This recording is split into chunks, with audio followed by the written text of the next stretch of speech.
glass to catch. Yep. I'm gonna put that there, and then that way, Let's just. when it fountains out.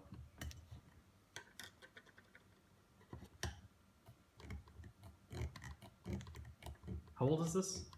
2011. 11. It's the first batch they made since '99.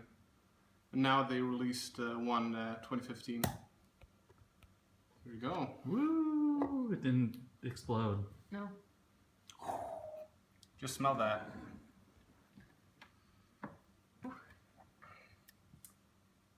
Smells really fresh.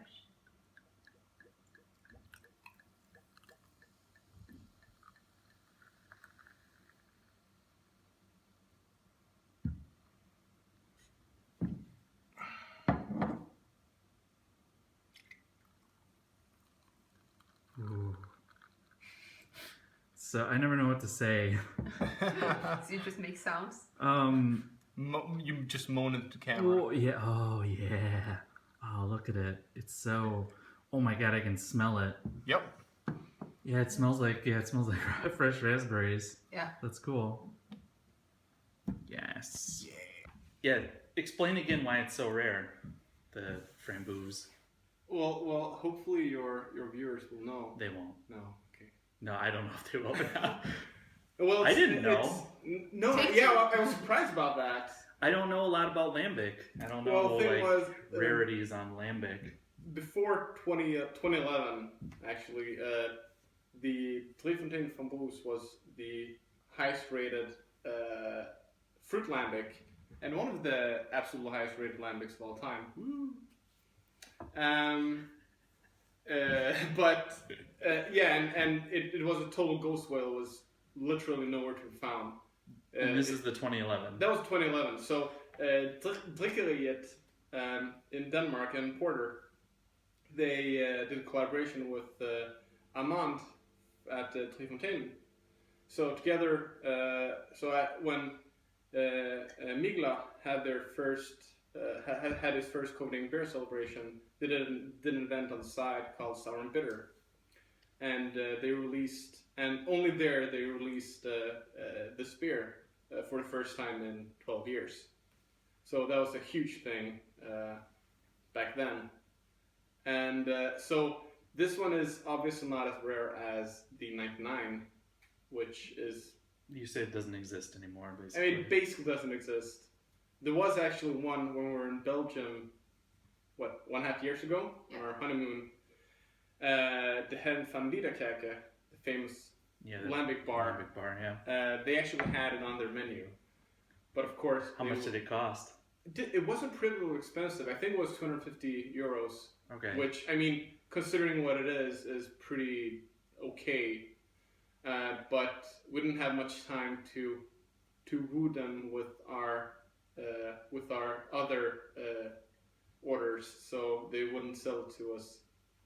Oh yeah, it's one of those places where you have to know them or whatever. Exactly. Or, you have to know the beer well enough or prove it to them before they'll give it to you.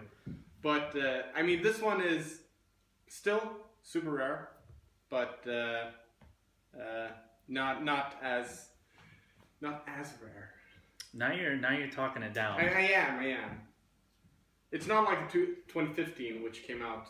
Was the highest rated lambic in the world. Very rare. This is a really cool video. You should watch it. You should watch it. All right. What about the actual beer?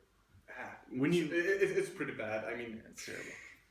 When you poured it, it basically just filled the whole room with raspberry, with like fresh raspberry smell.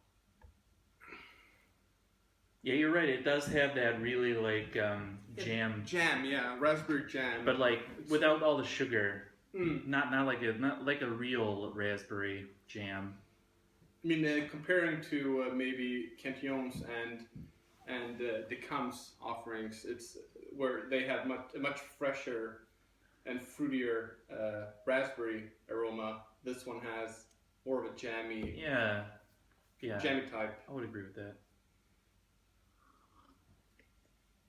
The taste is really different though from the smell. Mm-hmm. It's actually really. It's not intensely sour. No, but it has some acidity, and in my It's opinion, sour up front, but yeah. it's not. It's more. You have that Fonteinen funk and It's balance funky. That's it. in the aftertaste. It has a lot more funk than yeah. I would have thought. More from the breath smell. forward Yeah. than Yeah, there's a lot acid of bread in forward. it, actually.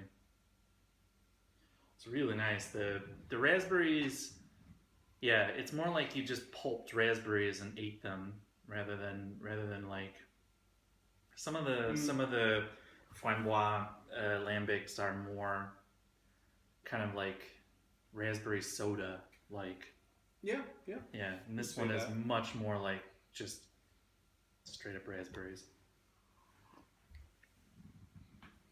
Funky raspberries. Funky raspberries. Was it That's that kind. Funky Raspberry? That was my band in college. It's really nice. It's probably the best raspberry lambic I've ever had. I can see why it was so highly rated.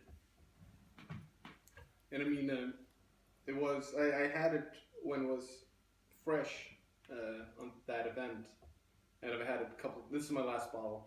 Yeah, this is the last bottle. And I've had it a couple of times throughout the years, but it has really evolved because it was way sweeter and less balanced. Oh, okay. In the beginning, the nose was basically the same, that super jammy raspberry nose, but the taste was completely dominated by the raspberries. There was little to no complexity in the beer back then. Yeah, complexity. That's a nice word for it because it's super complex now. There's it's really a crazy amount of bread in it, funk and oak. Definitely. Folk. There's a lot of folk in it. Funky oak.